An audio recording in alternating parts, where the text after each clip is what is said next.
So hello everyone, welcome back to my mini blog. তো এটা ছিল কালী পুজোর আগের দিনের ব্লগ। আমি আর দিদি দুজনে চলে গেছিলাম বাজারে মাটির প্রদীপ এবং ফুল কিনতে।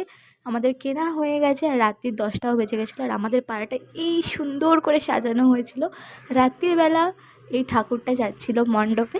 তারপর এটা হচ্ছে পরের দিন সকালবেলা, মানে কালী পুজোর ব্লগ। তখন ঘুম থেকে উঠেই প্রথমেই স্নান করে নিয়েছিলাম। তারপরে বছরের দিনে পুজো তো দিতেই হবে, তো সকাল সকাল উঠেই আমি চান করে পুজো দিয়ে নিই। তারপরে আরাধ্যাকে পড়াতে চলে গেছিলাম। ওখানে আমাকে ওর মা দিয়েছিল চা, এবং দুপুরে এসে আমি ভাত খেয়ে নিই। তারপরে মাটির প্রদীপগুলো আমি ভেবেছিলাম কিছু একটা করব। সো তাই জন্যই ওটাকে ধুয়ে রোদে শুকাতে দিয়ে দিয়েছিলাম। তারপরে দুপুর হতে হতেই আমি বসে গেছিলাম রং তুলি নিয়ে। অনেক দিন পরে, আর এটা আমার ফার্স্ট টাইম কিছু প্রদীপের ওপর ডিজাইন করব।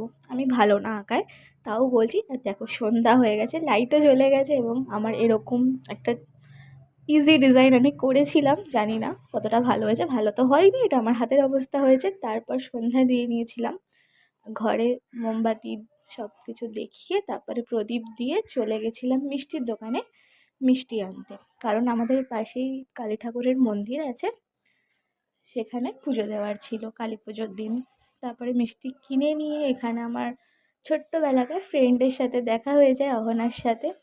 ওর সাথে একটা ছোট্ট ক্লিপ নিয়ে নিই। আর ওর এখানে ফ্রেন্ড ছিল, মানে আমারও একটা ফ্রেন্ডই বলতে পারো। তারপরে মন্দিরে চলে যাই, এটাই আমাদের এখানে বড় ঠাকুরের মন্দির।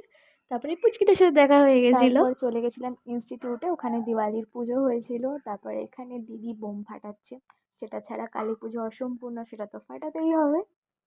তো তারপর সবাই এক এক করে ইনস্টিটিউটে চলে আসে, এবং আমরা মজা আনন্দ ইয়ার্কি করতে করতে কালী পুজোর সন্ধ্যেটা ঠিক এইভাবেই এখানে জমজমাট করে কাটাই। শুধু এগুলোই না, অবভিয়াসলি বোম বাজি তো ফাটাতেই হবে, ওটাও ফাটিয়েছিলাম। তো এইভাবেই সেদিনকার পুরো সন্ধ্যাটা কাটে। তারপরে সেদিনকে সারা রাত পুরো আমরা জেগে কাটিয়েছিলাম, ঘুরে বেরিয়েছি, মজা করেছি, সব কিছু করেছি। তো নেক্সট পার্টটা নেক্সট ব্লগে।